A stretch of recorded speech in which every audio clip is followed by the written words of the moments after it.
नमस्कार, मैं नंदन। आप देख रहे हैं न्यूज़ 24। लोकसभा चुनाव का महापर्व चल रहा है जो अंतिम पायदान पर पहुंच चुका है। कहने का तात्पर्य यह है कि 6 चरण का मतदान पूरा हो चुका है। 7वें चरण का जो मतदान है वो 1 तारीख को डाला जाएगा, यानी कि 3 दिन बाद ही। आपको बता देते हैं कि बिहार की राजधानी पटना में इस वक्त हम मौजूद हैं और लगातार आपको खबरें भी दिखा रहे हैं कि लोकसभा चुनाव सबसे बड़ा महापर्व माना जाता है। उसी बीच लोगों से हमने बातचीत की, धरातल पर उतरकर हर तरीके के लोग से हमने पूछा और आपको अपने न्यूज़ के माध्यम से खबर भी दिया कि कहाँ पर आखिर क्या परिस्थिति है, लोग किसे ज़्यादा पसंद कर रहे हैं। चाहे रिक्शा वालों की बात करें, ऑटो चालकों की बात करें, ठेले चलाने वालों की बात करें, टपरी पर चाय बेचने वालों की बात करें, हर एक धरातल से जुड़े लोगों से हमने बात की और जानने का प्रयास किया और उत्तर भी हमें वही मिला जो शायद हमारे कान सुनना चाहते थे या फिर जो पब्लिक के कान सुनना चाहते थे। अक्सर हम बात करते हैं, विकास की बात करते हैं, उसी मुद्दे को लेकर हम आए हैं और आखिरी पायदान पर पहुंच चुका है वोटिंग। वहीं पर आपको बता देते हैं कि 1 तारीख से यानी 3 दिन बाद 1 जून को ही 7वें चरण का यानी कि आखिरी मतदान डाला जाएगा। आपको बता देते हैं कि आखिरी मतदान की बात करें तो 7वें चरण का मतदान बिहार में कहाँ कहाँ है। आपको बता देते हैं कि आरा,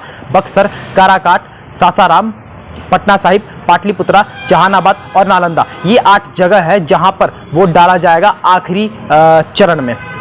सबसे हॉट सीट की अगर बात करें तो शुरुआत से जब से लोकसभा चुनाव चल रहा था तब से एक सबसे बड़ा हॉट सीट बना हुआ था काराकाट क्षेत्र। काराकाट क्षेत्र इसलिए हॉट सीट बना हुआ था क्योंकि वहां से पवन सिंह निर्दलीय चुनाव लड़ रहे थे। वही पवन सिंह जो बीजेपी के सदस्य थे, जो बीजेपी के स्टार प्रचारक थे, जो बीजेपी को अपना परिवार और नरेंद्र मोदी को अपना आदर्श बताते थे, वही पवन सिंह ने जब निर्दलीय लड़ने का फैसला काराकाट से किया था उसी समय से काराकाट की सीट हॉट सीट बन चुकी थी। वही अगर दूसरी हॉट सीट की बात करें तो पाटलिपुत्रा की जो सीट है वो भी हॉट सीट में से ही एक आती है, क्योंकि वहां पर जिस तरीके से एनडीए प्रत्याशी रामकृपाल यादव लड़ रहे हैं और पिछले 10 सालों से वहां के सांसद हैं, उनके विपक्ष में कह सकते हैं कि राजद की प्रत्याशी मीसा भारती हैं। और मीसा भारती लालू प्रसाद यादव की सुपुत्री हैं और मीसा भारती भी लगातार 2 बार चुनाव हार चुकी हैं और तीसरी बार जीत के ही मकसद से चुनाव में उतरी हैं और इस बार रामकृपाल यादव के सामने यानी विपक्ष में चुनावी मैदान पर मीसा भारती हैं। आपको बता देते हैं कि रीतलाल का टिकट काटकर मीसा भारती को टिकट देने का काम राजद ने किया था। वहीं पर महागठबंधन और राजद पर सवाल उठने भी शुरू हो गए थे कि परिवारवाद की पार्टी है राजद, इसी वजह से अपने बेटे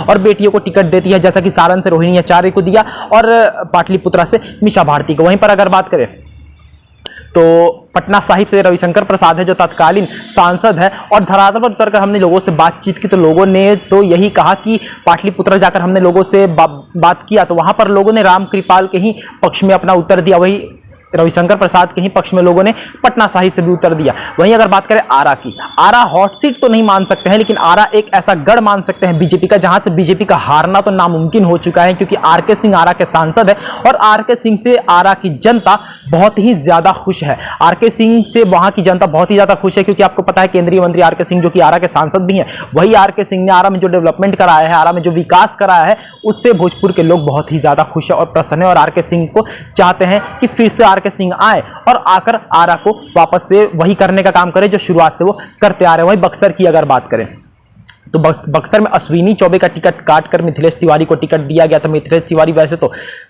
गोपालगंज के वैकुंठपुर के पूर्व विधायक रह चुके हैं, वही मिथिलेश तिवारी को बक्सर से टिकट दिया गया था और बक्सर के लोग से जब हमने बात किया तो लोग थोड़े से नाराज है कि अश्विनी चौबे को आपको नहीं हटाना चाहिए था। खैर, अश्विनी चौबे को अगर आपने हटाया भी तो फिर उनका भाजपा वालों से एक सवाल है कि आपने मिथिलेश तिवारी जिन्होंने कभी बक्सर देखा नहीं, बक्सर का मुंह नहीं देखा, जो गोपालगंज के वैकुंठपुर के पूर्व विधायक रह चुके हैं, उन्हें आप टिकट क्यों दे रहे हैं। बहुत सारी बातें हैं। उसके बाद अगर बात करें काराकाट पे फिर से आते हैं। काराकाट की अगर हम बात करें तो काराकाट में उपेंद्र कुशवाहा एनडीए के प्रत्याशी हैं, वही राजाराम कुशवाहा महागठबंधन की तरफ से हैं और निर्दलीय पवन सिंह लड़ रहे हैं। सबसे हॉट सीट काराकाट। अब देखना बड़ा दिलचस्प होगा कि 7वें चरण का जो चुनाव होने वाला है, 7वें चरण का जो मतदान होने वाला है, उसमें आखिर होता क्या है, क्योंकि आखिरी पायदान पर पहुंच चुका है लोकसभा चुनाव। और आपको बता देते हैं फिर से कि और आखिरी चरण का जो मतदान है वो कहाँ का है, आपको फिर से हम बता देते हैं। आरा, बक्सर, नालंदा, जहानाबाद, सासाराम, काराकाट, पटना साहिब और पाटलिपुत्रा, ये 8 जगह है जहां पर चुनाव डाले जाएंगे और मतदान होगा 3 दिन बाद। तो ये थी आज की रिपोर्ट। बाकी ऐसे और तमाम खबरों के साथ बने रहे और देखते रहे न्यूज़ 24। मैं नंदन अपने सहयोगी अंकित के साथ। धन्यवाद।